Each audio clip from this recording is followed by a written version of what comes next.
Voodoo Island by Michael Duckworth. Chapter 1.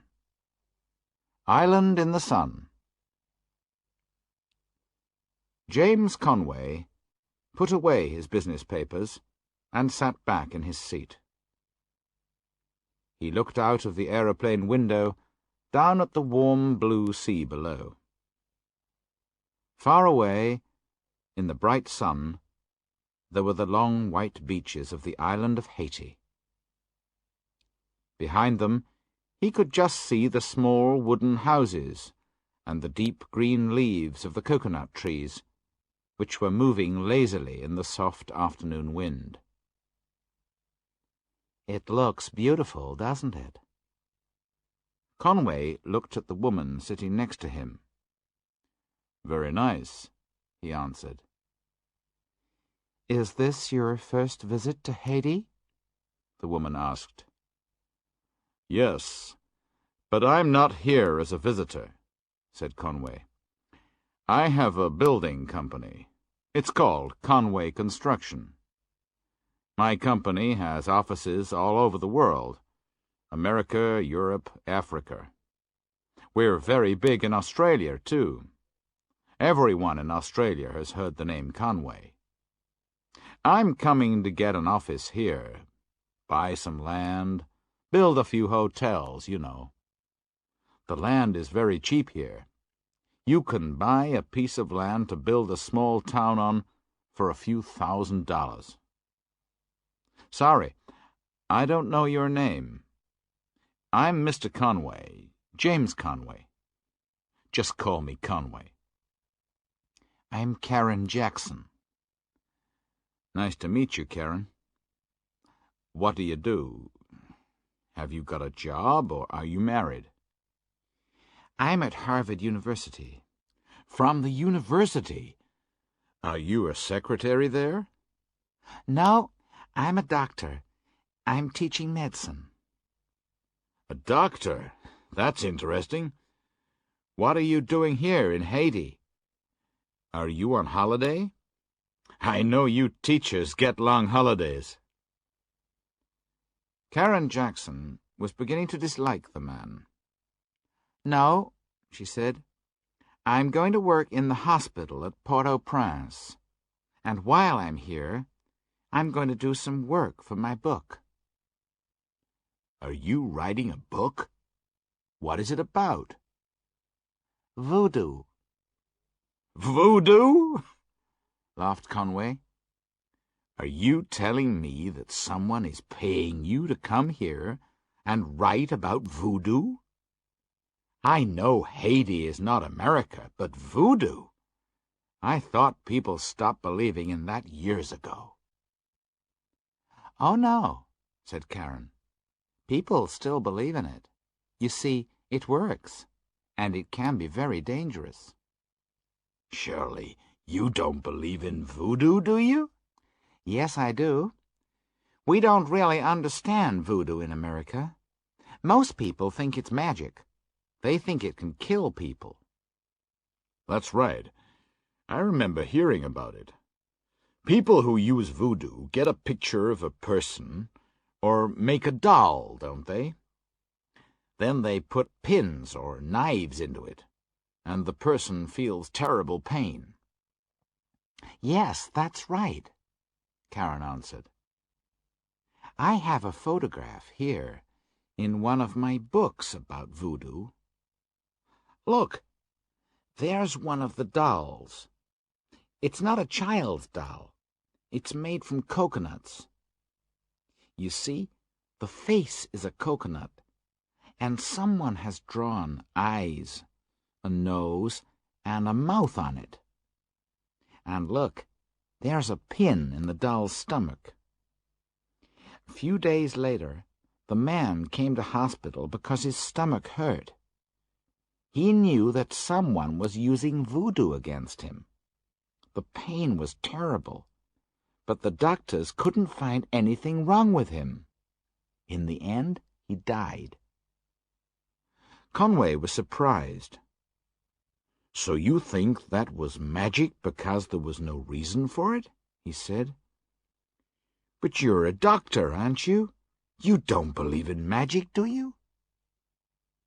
Voodoo is more than magic. I don't believe in magic, but I know that voodoo can be very dangerous. I want to understand how it works. Here in Haiti, there are still a few people who know how to use voodoo. They are called hoongans. There are still a few hoongans in the villages in the country, and that's why I'm here. I want to meet some of them and talk to them. Of course, they aren't all bad people. They can use voodoo to help people, like doctors. But they can use it to hurt people, too. But we're living in the modern world. Yes, but the people here are very sure that voodoo is real. Teachers, business people, doctors, everyone believes in it. Or they are afraid of it. And perhaps that's why it works. After all, if you believe you are ill, you can be ill. And if you really think you're getting better, you can get better. If you think that someone is trying to kill you, then you can die, because you are so afraid. Well, that's a good story, laughed Conway. If I need some voodoo, I'll come and see you. Okay, said Karen. Excuse me for a minute. She got up and walked to the back of the plane. She was bored and angry with Conway, because he thought he understood everything, and he never listened to other people.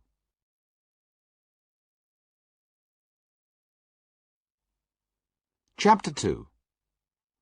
The Book of Baron Samedi. While she was away, Conway looked at the open book on her seat. There was a picture on the page which showed a black man with open eyes and bright white teeth. He was laughing, but he looked frightening and dangerous. Conway read the words below the picture. Baron Samedi, the strongest and most dangerous of all the voodoo hoongans.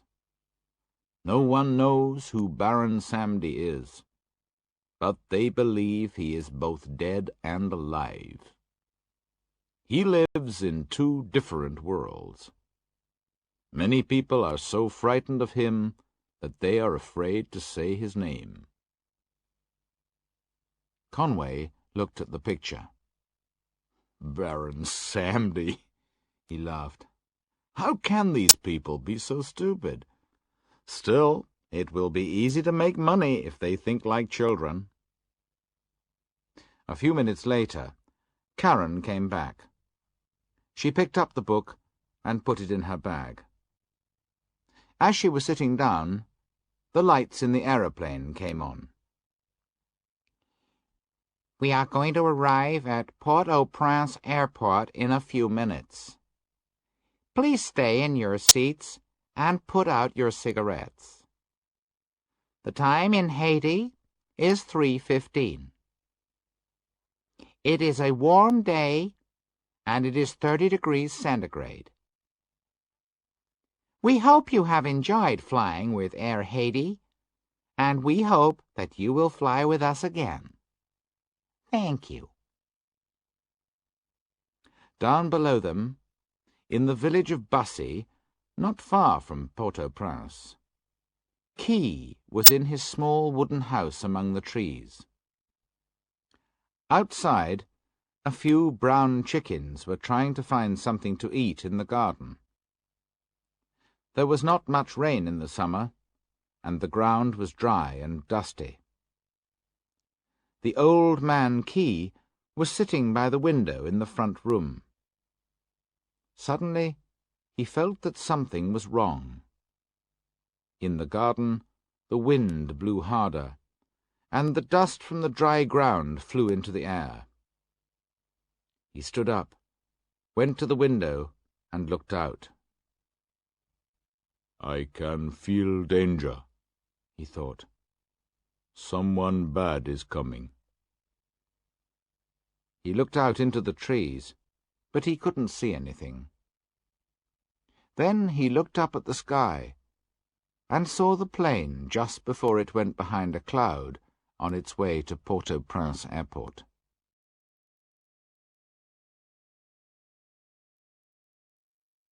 Chapter 3. The Building Business. After 9 months in Haiti, Conway was a happy man. His business was going well, and he was making a lot of money.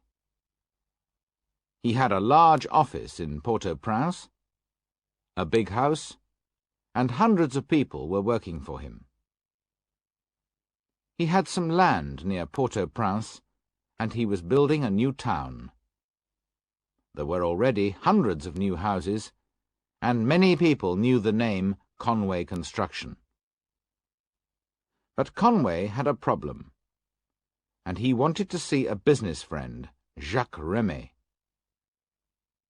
The telephone on his desk rang. He picked it up. Yes? Mr. Remy is here to see you, Mr. Conway, said his secretary. Send him in immediately.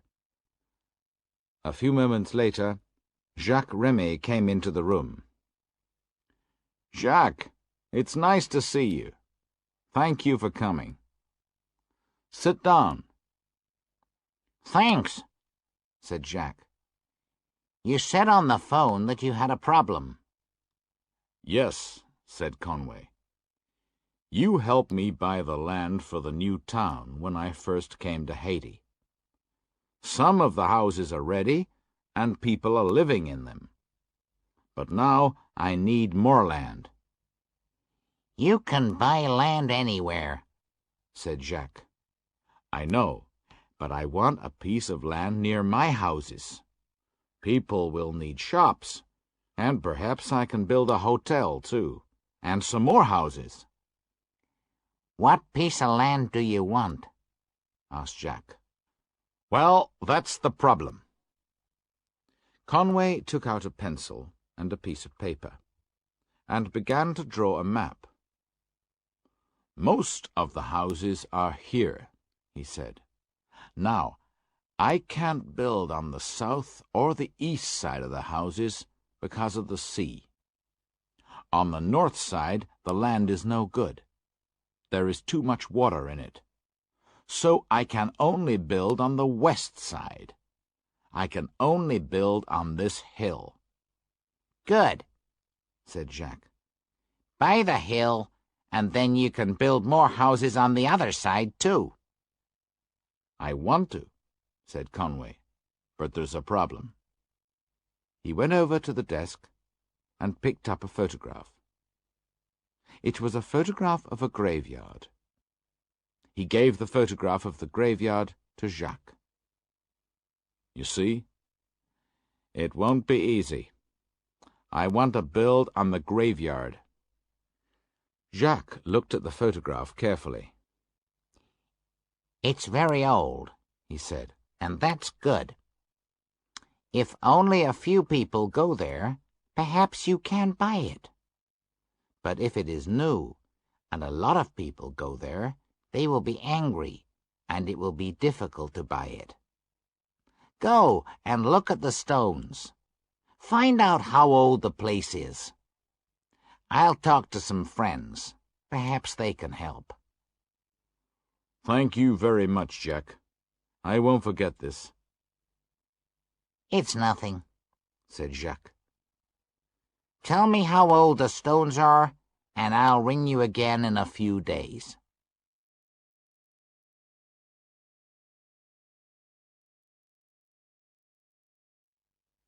Chapter 4. The Voodoo Man. A big lorry drove past Key's house. It was going very fast, and it made a lot of noise. Before Conway built the new town, Key's village was a quiet place. There were only a few small cars. Now big lorries went past every 5 minutes, carrying things for the new buildings. Key was a very unhappy old man. He was sitting in his small house, looking out into the garden. Another big lorry went past the window. He heard the sound of a car coming down the road. The car stopped near the house, and a woman got out. She was young and well-dressed. She walked up to the gate at the end of Key's garden and waited. Key saw her and went out of the house, down the wooden steps, and into the garden. "Hello," she said, looking at the old man. "Can I come in?" "Yes, of course," answered Key. "What can I do for you?" The woman opened the gate and came up to Key. "My name is Karen Jackson," she said. "Dr. Jackson. I'm an American. I'm working at the big hospital in Port-au-Prince, and I'm doing some work for my book." "I see," said Key. "But why do you want to talk to me?" "I'm writing a book about voodoo," she said. "Everyone here talks about you. They all say you are the best houngan in Haiti. They say you are a very strong and good houngan, and that you always help people." Key smiled. "I try to help good people," he said. "Come into the house, Dr. Jackson. Let me get you a drink, and we can talk." Key and Karen went into the house and began to talk. Karen told him about her life and her work, and why she was in Haiti. Key told her about his life, and talked for a long time about the old Haiti and the people he remembered. "Everything is changing," he said. "When I was a young man, we lived with our families. We worked in the coffee fields. We helped each other.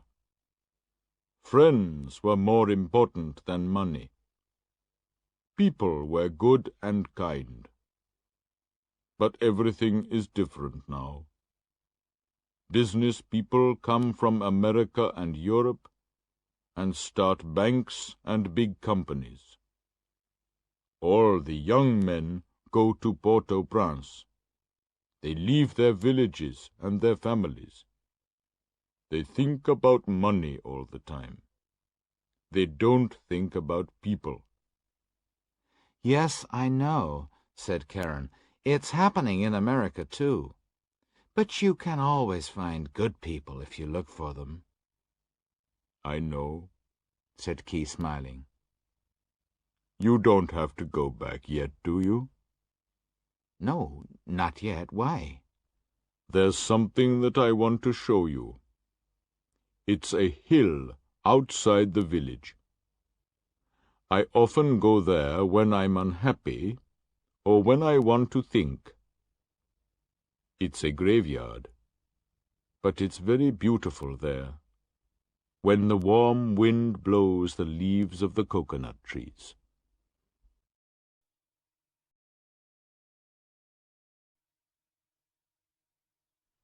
Chapter 5. The Graveyard. They left his house and began to walk along the road to the hill. When they arrived, they walked slowly through the graveyard. At the top of the hill, they looked down at the fields below. They could see a lot of lorries, and a lot of men were working there, building the new town. Already there were hundreds and hundreds of new houses in the field. "The village is changing very fast," he said. "Soon there are going to be thousands and thousands of new houses. What will happen to our village then? Once it was a quiet place and the people were friendly. But soon there will be a lot of new people and busy, noisy roads. I don't want to live in a place like that. Can't you do anything? Can't you stop them? Asked Karen. Me? No. What can I do? Nothing. I'm an old man, and nobody listens to me. They walked on through the graveyard, and Key said, My grandfather is here in this graveyard. He was my mother's father. I remember the day when he died. I cried for a long time when I saw that big dark hole in the ground, and we put his body in the grave. It was raining. I was 12 years old. My mother and father were with me, and they were crying too. I'm sorry, said Karen. Oh, it was a long time ago, said Key. But my grandfather's grave was the last on this hill. After he died, they made a new graveyard on the other side of the village. That's why nobody comes here now. Nobody remembers the old people here. But you do. Oh, yes. I could never forget my grandfather. He taught me about voodoo, about the spirit of the rain and the spirit of the wind. You see, nothing is really dead. There's a spirit in everything, in every tree, in the sun, in the sea. If you understand voodoo, you can talk to these spirits. And there's a spirit under this cold grey stone. Key showed her the stone on his grandfather's grave, and Karen read the words slowly. Tim Atty, born 1845, died 1906. Key looked at Karen and said quietly, Some people say he was the strongest Hoongan of all. The Hoongan we call Baron Samedi. Baron Samedi? Cried Karen. Your grandfather? Suddenly she felt afraid when she heard the terrible name. She looked at the old man. I see you know more about voodoo than I thought, he said. But don't be afraid of me. I'm just an old man who doesn't like the new world. He smiled at Karen again. They stayed on the hill and talked for a long time. Then Karen looked at her watch and said, What? Is that the time? I'm sorry, Key, but I must go now. I have to be at the hospital at 4 o'clock. Key got up. Don't worry, said Karen. I can find the car. It's not far. Please stay if you want to. Are you sure? Yes, I know how to get back. Well, then, I think I'll stay a little longer. It was very nice to talk to you. Thank you for talking to me, too. I've learned a lot today. I hope we'll meet again. I hope so, too. Goodbye. Key watched Karen as she walked down the hill. And then he saw two men. They were young, and they were carrying lots of papers. They walked around the graveyard for a short time, looking at the graves and then at the papers. Key went over to them. Good afternoon, he said. Good afternoon, the men replied. What are you doing here? asked Key. "We work for Conway Construction," they said. "We're building some shops here." "And a big hotel," said the other man. Key was very surprised. "What?" he said. "You can't do that here. This is a graveyard. You can't build houses and shops in a graveyard. It's a very important place." The two men laughed at him. "Don't be stupid, old man," they said. "This graveyard is very old. Nobody comes here now. The people in this graveyard died 100 years ago." Key was angry. "Don't talk to me like that," he said. "My grandfather's grave is here. You're not going to build shops and houses on this land." One of the men said, "Yes, we are. This is Mr. Conway's land. He bought it a few days ago. He's going to build shops here, and we're going to help him." "No," said Key. "that isn't true." "It is true," replied the man. "We're going to start next week. If you want to, you can go and see Mr. Conway. You can talk to him. He'll tell you it's true." "Where does he live?" asked Key. The men gave him a small piece of paper. He looked at it. The paper said, "Conway Construction, 16 Rue de la République, Port-au-Prince." Key said, "Don't begin any work here. I want to see Conway first. I'll tell him that he can't build shops here." The two men laughed and said, "Okay, old man. We'll wait for you."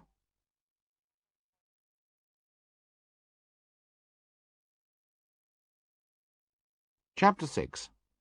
Conway has a visitor. The next morning, Key got on the bus. He bought a ticket to Port-au-Prince. During the journey, he looked out of the window. There were new houses and offices all along the road from his village to Port-au-Prince. When he arrived, he found a taxi and gave the driver the address. "Do you know how to get there?" asked Key. "Oh, yes," said the taxi driver. "Mr. Conway is a big man round here. Very important. Rich, too. And they say he has a lot of friends." "I know," said Key. He sat back in the taxi as it drove away. After a long time, they arrived at the office of Conway Construction. Key paid the taxi driver and went in. Conway's secretary, Marie, was sitting at a desk. She looked at Key. "Good afternoon," she said. "Can I help you?" "Yes," said Key. "I want to talk to Mr. Conway." "What's your name?" the young woman asked. "Key," he replied. "Please sit down." Marie said. Then she picked up a telephone and talked to Conway. "There's a man here," she said. "He wants to talk to you." She waited for a moment and then said, "Key. Mr. Key." "No, I don't know who he is. He's an old man." Marie put down the telephone and looked at Key. "Mr. Conway is waiting for you," she said. "Please go in." Key walked to Conway's door and went in. Conway smiled and said, "Good afternoon, Key. My name is Conway. Please sit down. Can I help you?" Key was surprised. Then he said, "Yes, Mr. Conway. My name is Key. I live in the village of Bussy." "Do you?" said Conway. "I know the village of Bussy well. It's very nice. We're building a new town there. Yes, I know, said Key. You're building some shops and a hotel there too. But you must not build them on the graveyard. It is a very important place.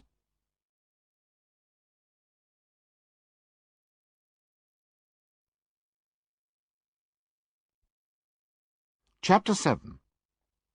Conway's Hopes. Key looked at Conway. He said, I am a Hungan, and I understand voodoo. I know you come from America, and you Americans do not believe in things like that. But I can do many things that you do not understand. I will help you if you are good to me.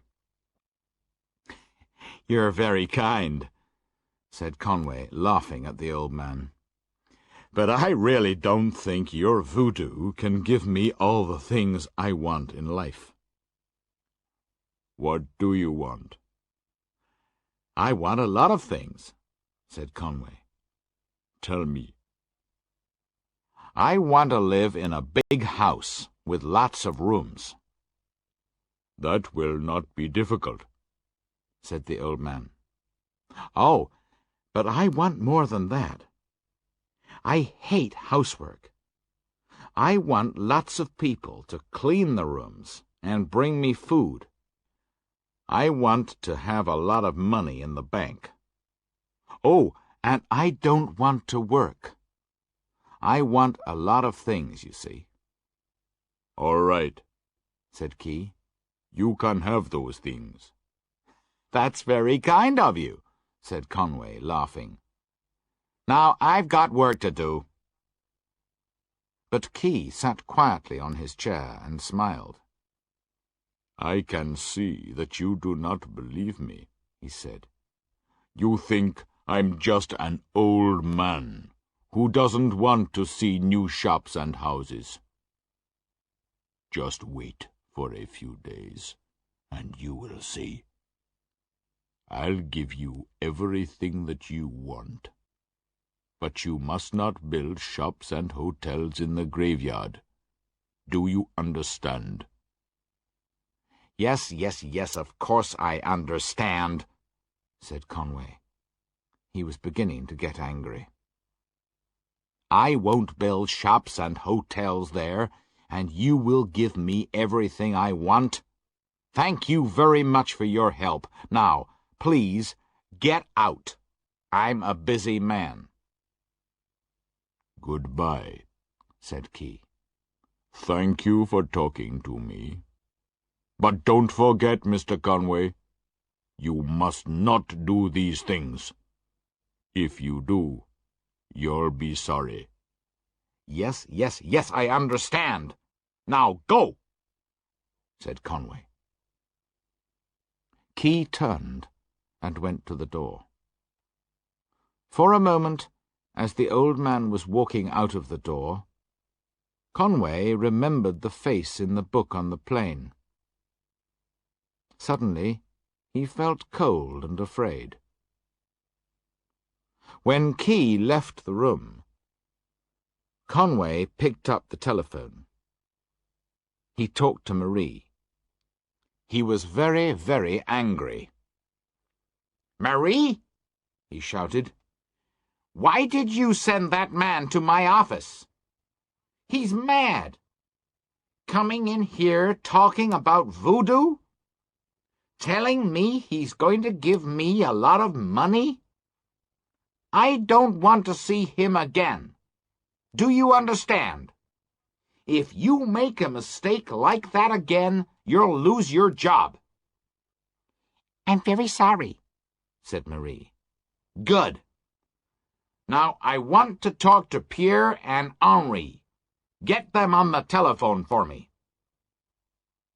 He put down the telephone and sat back in his chair. That man Key is mad, he thought. Then he started to laugh. He thinks he can give me everything I want, he thought. An old man from a village? The telephone rang again. Conway picked it up. "Pierre, Henri, listen," he said. "A few minutes ago, an old man came to my office.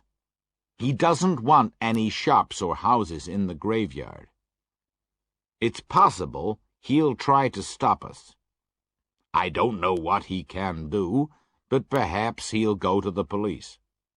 Perhaps he has important friends. So, you must start building the shops and the hotel today. Take away all the stones. Cut down all the trees. You must work fast, do you understand?" Conway put down the telephone and thought, "The old man will be angry, but he isn't important. I'll finish building my town, and then I'll be a rich man."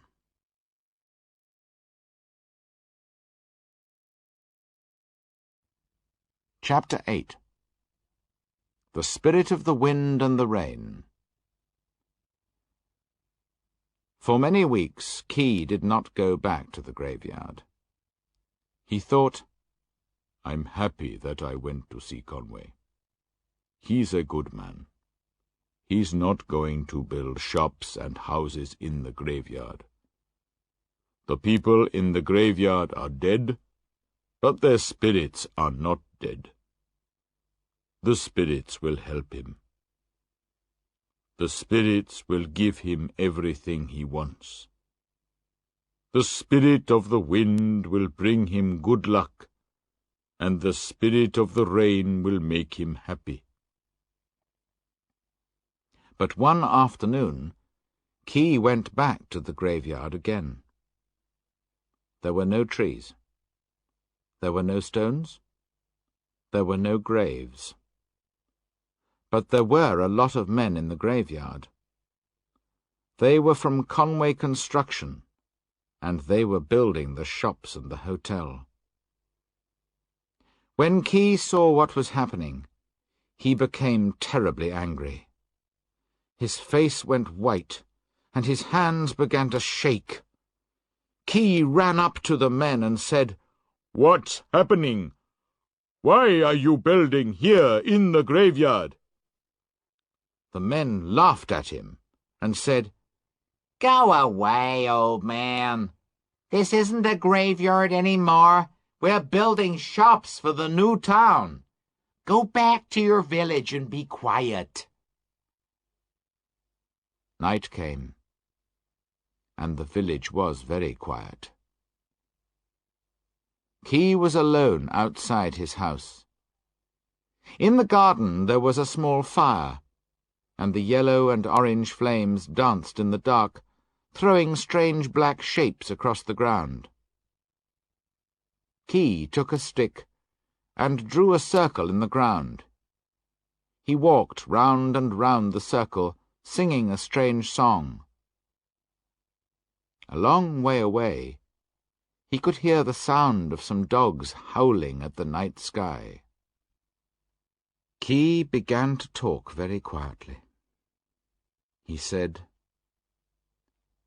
"Spirit of the wind, spirit of the rain, listen to me and help. His name is Conway. I saw him a few weeks ago. He said some things to me, but they were not true. Conway is building the shops and hotels in the graveyard. When I saw him, I said, 'I will give you everything you want.' Now, I need your help, because the things I say are always true. I do not want to give him everything he wants, but I must. That is the law of the Hungan. But something bad must happen to him too. Spirit of the wind, spirit of the rain, help me, help me. When Key finished, a cold wind began to blow. It blew through the village, and then the trees began to move in the wind. There were clouds in the sky, and it began to rain. Soon the wind and the rain came to Port-au-Prince. Conway was getting ready to go to bed. Then the wind began to blow, and he began to feel cold and afraid. He looked out of the window. It was very dark, and there were a lot of clouds in the sky. He picked up his clock and put it by his bed because he had to wake up at 7 o'clock. Then he turned off the light. Just before he went to sleep, he could hear the wind and the rain in the garden, and he thought for a moment that he could see the face of an old man at the window. He did not sleep well that night. All night he had bad dreams, terrible dreams. In his dreams he saw Key's grandfather and all the other spirits from the graveyard. He was very frightened of the spirits, and they ran after him in his dreams. He saw their white faces and felt their cold hands. He could hear strange music coming from behind dark trees, and could hear people screaming and laughing and shouting out his name. Ring! It was 7 o'clock. Conway looked at his clock and got out of bed. He brushed his teeth. He was very tired after his bad night, but he washed his face with cold water, and he began to feel much better. He soon forgot about his dreams of Key and the graveyard. He got dressed, and then had some breakfast and opened his letters. At 8 o'clock he got in his car and went to the office.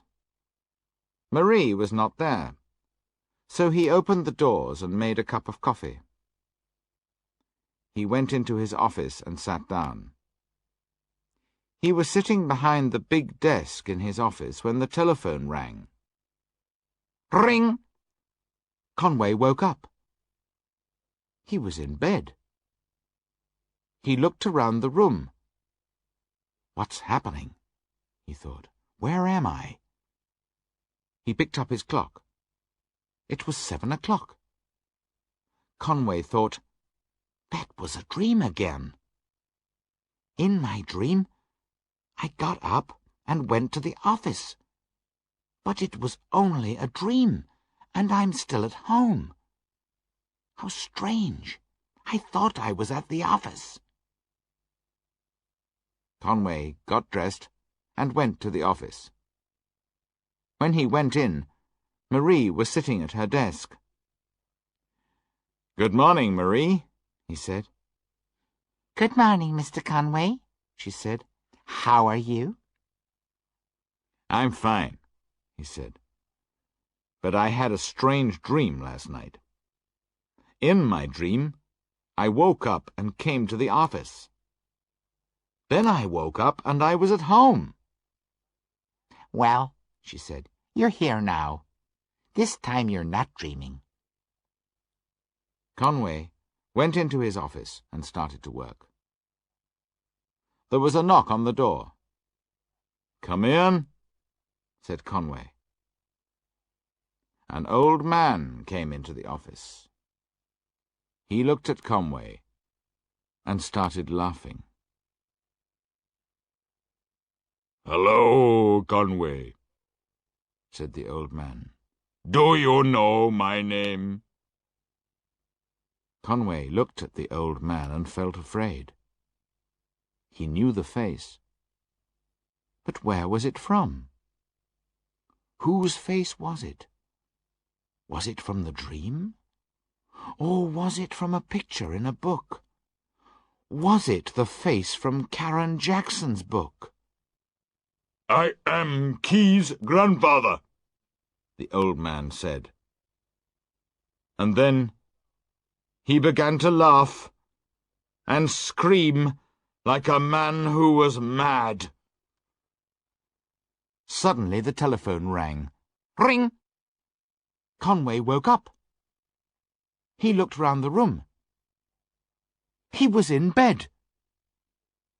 He looked at his clock. It was 7 o'clock in the morning. He thought, I was dreaming again. But what's happening now? Am I sleeping, or am I awake? He was very frightened now. He got up and went to the bathroom to wash his face. He looked into the mirror and screamed. In front of him, in the mirror, there was the head of a dead man. There were no eyes and no nose, just deep black holes. A long, thin red snake was moving slowly in and out of the holes.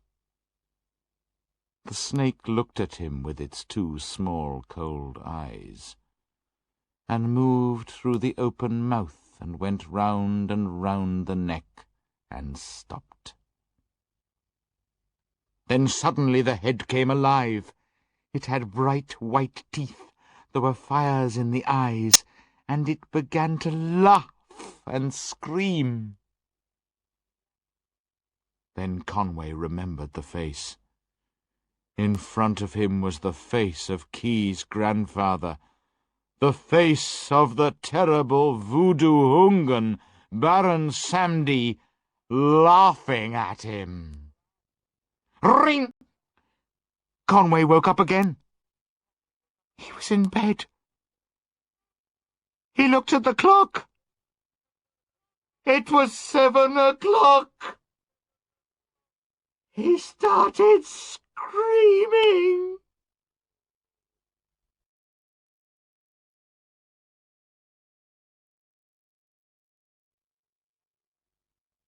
Chapter 9. Voodoo Law. A few weeks later, Key was in the garden outside his house. The village was quiet, and there were no lorries or cars. It was early evening, and Key was giving the chickens some food as the sun went down. He heard a car coming along the road. He stopped and looked up. Karen Jackson stopped the car outside the gate and got out. Key went over to meet her. "Karen," he said. "come in. It's very nice to see you again." Thank you, she said. They went into the house, and Key gave her a drink. They sat down and talked for a short time. "Is something wrong?" asked Key. "You look worried, unhappy." Yes, I am, said Karen. That's why I'm here. I want to ask you something. "Yes? What is it?" Well, there's someone in the hospital who is very sick. We don't know what to do. Can you come to the hospital and help us? Key laughed. "American doctors don't usually ask old men for help." Karen said, I know, but you're not an ordinary old man. You're different. "All right. I'll come, but I don't know if I can help." You're very kind. When can you come? Asked Karen. "Now, if you want. I'm not doing anything important." Thank you, said Karen. You're very kind. I've got a car. I can take you there. Karen and Key drove out of the small village, down the road, and soon came to the houses of the new town. They passed the hill, but she did not turn to look at the graveyard. There were a lot of lorries at the side of the road. Karen looked at the names on the side of the lorries. Conway Construction. They're building a lot more houses here too, aren't they? Said Karen. They were, said Key. They did not talk any more on the way to the hospital. When they arrived, Karen drove into the doctor's car park and stopped the car. She got out and came round to open Key's door. Then they walked up to the front door of the large hospital. The glass doors opened and they went in. As they walked through the hospital, Key noticed the strange smell, the clean white walls, and the big glass doors. When they came to the desk, the nurse said "Hello" to Karen. She went round the desk to look in a book. Room 473, she said, looking at Key. It's this way. They walked to the lift and went up to the 4th floor. The doors opened, and Karen took Key to the room. There was a small window in the door of the room. Karen stopped. Look, she said. Key looked through the small window into the room. There were no tables or chairs in the room, and there were no other windows. Next to the wall there was a bed. Key looked at the man in the bed. It was Conway. He was wearing a big white coat, and he was screaming. While Key was looking at the man, Karen explained. His name is Conway. James Conway. It's strange. When I came to Haiti, we were on the same plane. He sat next to me. He wanted to start a business and make money. I didn't like him very much, I can tell you. But he wasn't mad. Look at him now. He's mad, and we don't know why. He doesn't talk to anyone, and he starts screaming when he hears a telephone or a bell ringing. He's afraid of sleeping, too, and we can't do anything for him. Some of the nurses are saying he's like that because of voodoo.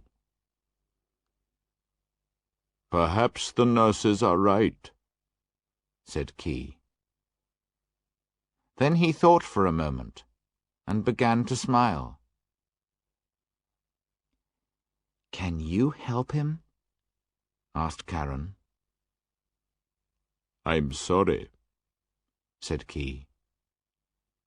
I'm not a doctor. But perhaps he's happy here. He has a big place to live in, with lots of rooms. People come and clean the rooms and bring him food. He doesn't have to work, and he's got a lot of money in the bank. Perhaps he has everything he wants. Karen looked at the old man, and for a moment she saw something cold and frightening in his smiling eyes.